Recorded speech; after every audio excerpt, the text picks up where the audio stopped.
Hello final year. देखो next है आप लोगों का बेसिस एंड डायमेंशंस का। Basis of the vector, basis किसे बोलेंगे? अब तक हमने पढ़ा linearly independent. In linear independent का मतलब है जो वेक्टर्स जो हैं एक दूसरे के ऊपर डिपेंडेंट ना हो, उसको क्या बोलेंगे? Linearly independent. ठीक है। और फिर दूसरा था हमारा स्पेनिंग सेट, कि हम कुछ वेक्टर्स की हेल्प से नए वेक्टर्स जो हैं वो स्पेनिंग कर सके, मतलब क्रिएट कर सकते, बना सकते, उसको क्या बोलते हैं? Spanning set. तो अब बात आती है बेसिस, यानी इन दोनों का कॉम्बिनेशन। ठीक है, कैसे? इसने कहा let V F be a vector space a subset S equal to V one V two up to V N of V is set to be basis of V. उसको V की basis कब कहेंगे? If ये V one V two V N, ये जो N vector है वो क्या होनी चाहिए? लीनियरली इंडिपेंडेंट, पहली बात।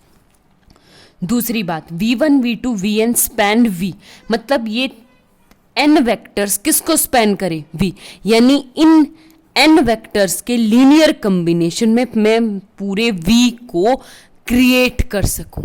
ठीक है, तो वो होता है हमारे पास बेसिस। ठीक है, उसके बाद नेक्स्ट डेफिनेशन हमारी ऑर्डर्ड बेसिस। ऑर्डर्ड बेसिस किसे कहेंगे? A basis of vector space is said to be ordered basis if it vector written in a certain specific order.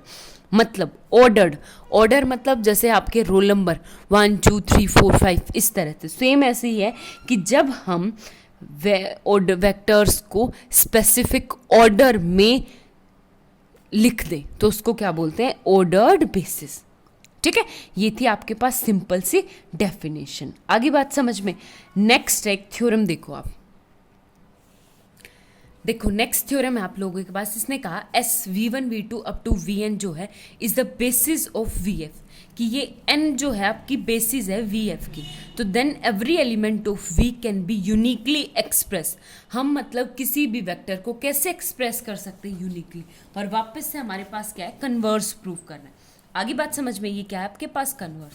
तो एक बात बताओ सबसे पहले फर्स्ट, इसने कहा कि ये बेसिस है। बेसिस का मतलब एक तो ये एन क्या है आपके पास? लीनियरली इंडिपेंडेंट, पहली बात। दूसरी बात इसने कही कि हमारे पास जो लीनियर स्पैन, यानी ये स्पैन करता है वी को। तो मैं एक वी उठा लूँ, यस कोई भी मेरे पास सेट है V one V two up to V N.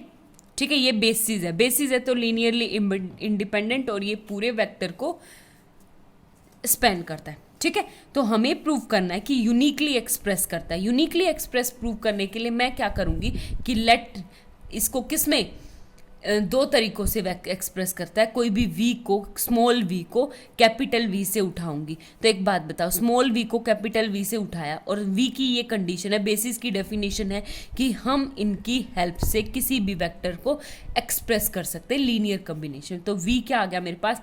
a1v1 plus a2v2 plus up to an vn। ठीक है, एक तो ये। और दूसरा मैं ले लूं कि नहीं, इनको दो तरीकों से एक्सप्रेस किया जाता है, such that v equal to b1v1 plus b2v2 plus up to bn/vn। ठीक है, आगे बात समझ में। अब एक बात बताओ, जब मेरी लेफ्ट हैंड साइड इक्वल है तो राइट हैंड साइड भी क्या आ जाएगी? इक्वल।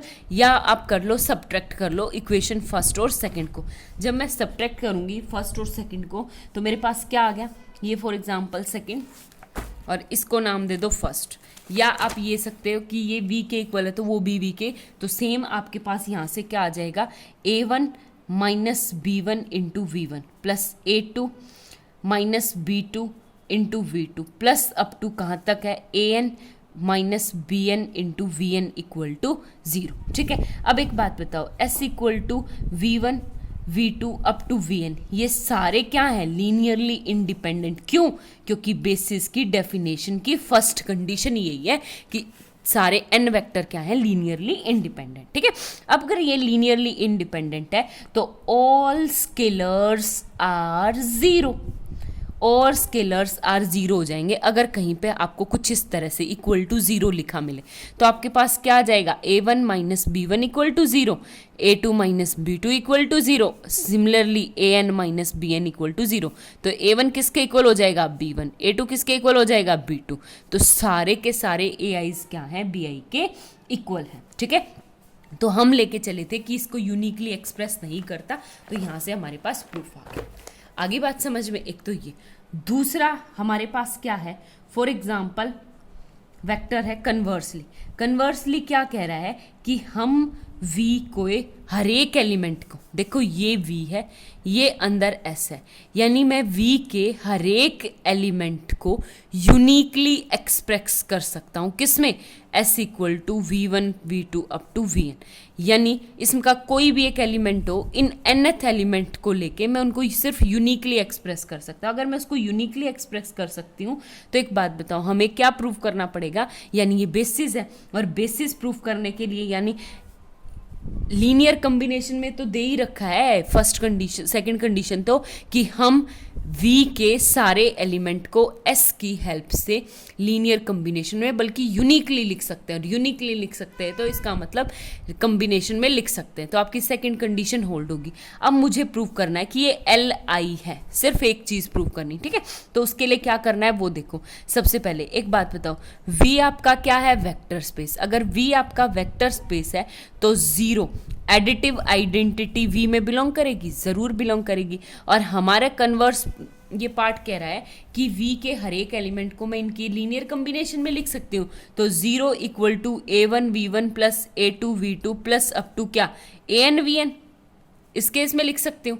आगे बात समझ में, यहाँ पे देखो एक बात बताओ, ये कब पॉसिबल है इक्वल टू जीरो के होना, ये तब पॉसिबल है जब a1 a2 an इन सब को मैं, इसने स्पेशली कहा है कि यहाँ पे सिर्फ हम इनको यूनिकली एक्सप्रेस कर सकते हैं। अगर यूनिकली एक्सप्रेस कर सकते हैं तो इन सारे AIs को क्या होना पड़ेगा, ज़ीरो होना पड़ेगा, यानी 0 equal to 0 into v1 plus 0 into v2 plus up to 0 into vn। ये ज़ीरो का एक्सप्रेस कर रहा है और इसको सिर्फ यूनिकली एक्सप्रेस कर सकते हैं, ठीक है। तो ये क्या आगे, सारे ऑल AIs आर ज़ीरो, सारे के सारे AIs क्या होंगे ज़ीरो, और सारे के सारे AIs क्या, यानी स्केलर्स ज़ीरो हो जाए तो वो वेक्टर्स क्या हो जाते हैं, लीनियरली इंडिपेंडेंट। तो आपके पास s equal to v1 v2 up to vn, ये सारे nth वेक्टर के आगे लीनियरली इंडिपेंडेंट, ठीक है। और एक साइड हमें दे रखी है कि वो हमारे पास, आगे बात समझ में, तो ये लीनियरली इंडिपेंडेंट हो गए।